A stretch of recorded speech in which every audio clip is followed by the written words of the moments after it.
Hi. ஒரு ஊர்ல லக்ஷ்மின்றவங்க பஜ்ஜி போண்டா கடை நடத்தின்னு வந்தாங்க. இவங்க செய்யற பஜ்ஜி போண்டா ரொம்ப சூப்பராகவே இருக்கும். ஆனாலும் இவங்க கடையில வியாபாரமே ஆகிறது இல்ல. அக்கா, எனக்கு ஒரு 20 ரூபாய்க்கு பஜ்ஜி கொடுங்கக்கா. என் பையன் உங்க கடையில தான் வாங்கினான்னு ஒரே தொல்லை பண்றான். அதனாலதான் இங்க வந்தேன்க்கா. சரிப்பா, கொடுக்குறேன், கொஞ்ச நேரம் இரு. அக்கா, என்னக்கா நியூஸ் பேப்பர்ல போட்டு கொடுக்குறேன்? எனக்கு நியூஸ் பேப்பர்ல வேணாம், வாழை இலையில போட்டு கொடுக்கா. நியூஸ் பேப்பர்ல போட்டு கொடுத்தா அதுல இருக்கிற அச்செல்லாம் பஜ்ஜில எல்லாம் ஒட்டிக்கும். அது கெமிக்கல் வேற, அதெல்லாம் சாப்பிடவே கூடாது. பின்னாடிதான் வாழை மரம் இருக்குல்ல, அதை அறுத்துன்னு வந்து அதுல போட்டு கொடுக்கலாம்லக்கா. எனக்கு அதுல போட்டு கொடுங்க, அப்பதான் நான் வாங்கின்னு போவேன். என் பையன் வந்து கேட்டானா கூட அதுல போட்டு கொடுங்க, அப்பதான் இன்னொரு நாளைக்கு அவனை வாங்கறதுக்கு அனுப்புவேன். அந்த வீட்டு முன்னாடி இருக்கிறது 2 வாழை மரம் தான், அதுதான் வீட்டுக்கே அழகு. அதை அறுத்துன்னு வந்து அதுல போட்டு கொடுத்தா என்ன ஆகுறது அந்த வாழை மரத்துக்கு? வாழை இலைலாம் ரேட் ஜாஸ்தி. இந்த நியூஸ் பேப்பர் தான் ஃப்ரீயா கேட்டா கூட தராங்க, அதனாலதான் இதுல போட்டு கொடுக்கறது. இனிமே நீயும் உன் பையனும் வரும்போது ஏதாவது கிண்ணமோ இல்ல தட்டை எடுத்துன்னு வாங்க, அதுல போட்டு கொடுக்குறேன், இன்னும் வேலை மிச்சம். இருக்கிற சாமானே கழுவ முடியல, இதுல இதை வேற தூக்கின்னு போயின்னு இருக்கியான்னு என் பொண்டாட்டி திட்டுறதுக்கா? சரி பாப்போம், வரேங்க்கா. அவங்க அப்பா வந்தா ஒரு 10 ரூபாய்க்கு 2 பஜ்ஜியும் ஒரு போண்டாவும் வாங்கி கொடுத்துருவாங்க. ஆனா அந்த பையன் வந்தா ரொம்ப சாப்பிடுவான். அக்கா, எனக்கு ஒரு 30 ரூபாய்க்கு பஜ்ஜி போண்டா கொடுங்கக்கா. பார்சலா தம்பி? இல்லக்கா, 30 ரூபாய்க்கு நான் இங்கேயே சாப்பிடுறேன், இங்கேயே கொடுங்க. எங்க அப்பாவுக்கு தெரிஞ்சா திட்டுவாரு. 30 ரூபாய்க்கு நீயே சாப்பிட போறியா தம்பி? வயிற்று வலி எதனா வரப்போகுதுடா. சரி, இந்த கொடுக்குறேன், சாப்பிடு. அந்த பையனும் 30 ரூபாய்க்கு கொடுத்த பஜ்ஜி போண்டாவை ஒருத்தனே சாப்பிட்டுட்டு வீட்டுக்கு போனான். இந்த பையன் என்ன 30 ரூபாய்க்கு சாப்பிட்டுட்டு போறான்? இவங்க வீட்டுல சாப்பாடு போடுவாங்களா போட மாட்டாங்களா தெரியலையே. வயிறு வலி ஏதாவது வந்து நம்மள திட்டுவாங்களா? நம்மளையும் திட்ட போறான். அவன் வந்து காசு கொடுத்து வாங்கிட்டு போனா நம்ம கொடுத்தோம், பார்த்துப்போம். எப்படியோ இந்த பையனால நமக்கு 30 ரூபாய் லாபம். இதே மாதிரி டெய்லி வந்தா கூட எனக்கு ஒன்றும் பிரச்சனை இல்லப்பா. இதே மாதிரி அந்த கடைக்கு அந்த பையன் டெய்லி ரெகுலராக வந்துன்னு இருப்பான். அடுத்த நாளும் வந்தான். அக்கா, இன்னைக்கு எனக்கு 35 ரூபாய்க்கு பஜ்ஜி கொடுங்கக்கா. டே தம்பி, இவ்வளோலாம் சாப்பிட கூடாதுடா பஜ்ஜி போண்டா. ரொம்ப சாப்பிட்டா அப்புறம் பசியே எடுக்காது, வயிறு வலி வேற வந்துடும். நான் இதுல பஜ்ஜி ரொம்ப கலரா வரணும்னு கலர் எல்லாம் போட்டிருக்கேன், சோடாமாவும் போட்டிருக்கேன்ப்பா. நானு பாமாயில்ல வேற பொரிச்சு எடுக்கிறேன். வயிறு வலி கண்டிப்பா வரும். நேத்து உனக்கு வயிறு வலியே வரலையா? ஆமா, உனக்கு எப்படி கிடைக்குது இவ்வளோ காசு? டெய்லி 30 35ன்னு எடுத்துன்னு வரையே, எப்படி கிடைக்குது? அதெல்லாம் எதுக்குக்கா உங்களுக்கு?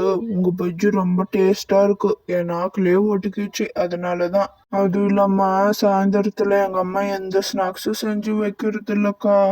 ஏதாவது சாப்பிட்டுனே இருக்கணும்னு தோணும். உங்க பஜ்ஜி சாப்பிட்டுட்டு போயிட்டேனா அன்னைக்கெல்லாம் எனக்கு எதுவுமே சாப்பிடணும்னு தோணாதுக்கா. நான் இப்படி சாப்பிட்றேன்னு எங்க அப்பா கிட்ட எல்லாம் சொல்லாதீங்க, சரியா? எங்க அப்பாவுக்கு தெரிஞ்சா அப்புறம் உங்க கடைக்கே அனுப்ப மாட்டாங்க. அதுக்கப்புறம் உங்களுக்கு தான் 30 ரூபாய் லாஸ் ஆகும், எனக்கு என்ன? சரிடா தம்பி, நீ சாப்பிட்டுக்க, எனக்கு என்ன. நான் எதுவும் சொல்லலப்பா உங்க அப்பா கிட்ட.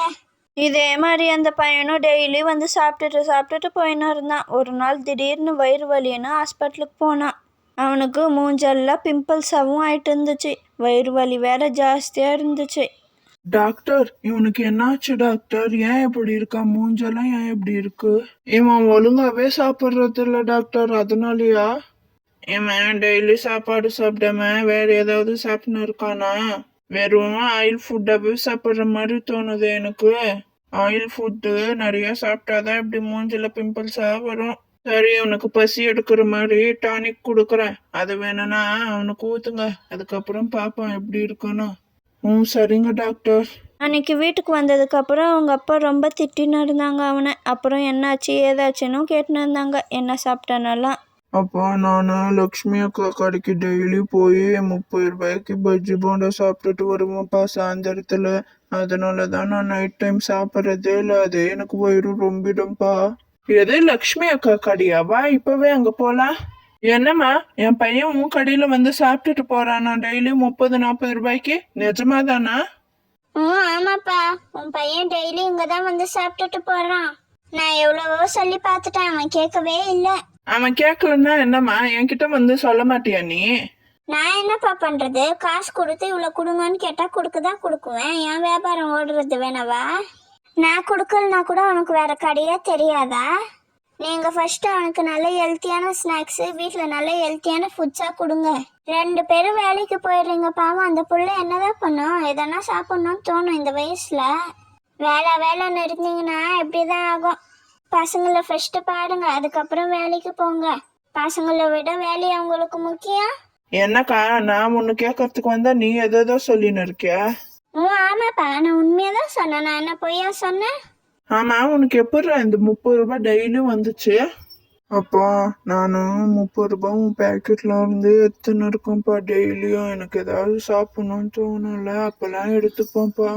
எவ்வளோ திமிரு பாத்தியா உனக்கு? சரிக்கா, நாங்க வரோம். நாங்க 2 பேரும் வேலைன்னு ஆளுக்கு ஒரு பக்கம் ஓட ஆரம்பிச்சிட்டோம். இவனும் ஒரு பக்கம் ஓட ஆரம்பிச்சுட்டு இருக்கான். நிறைய ஜங்க் ஃபுட் சாப்பிட ஆரம்பிச்சுட்டு இருக்கான். திருட ஆரம்பிச்சுட்டு இருக்கான். நான் சரியா பாத்துக்கலன்னு நினைக்கிறேன். இதுக்கப்புறம் நல்லா பாத்துக்கிறேன்க்கா. எது சாப்பிட்டாலும் லிமிட்டாக சாப்பிடுங்க. அளவுக்கு மிஞ்சினா அமிர்தமும் நஞ்சு. இந்த வீடியோ எப்படி இருந்துச்சுன்னு மறக்காமல் கமெண்ட்டில் சொல்லுங்கள் ஃப்ரெண்ட்ஸ். அடுத்த வீடியோவில் பார்ப்போம். பாய்.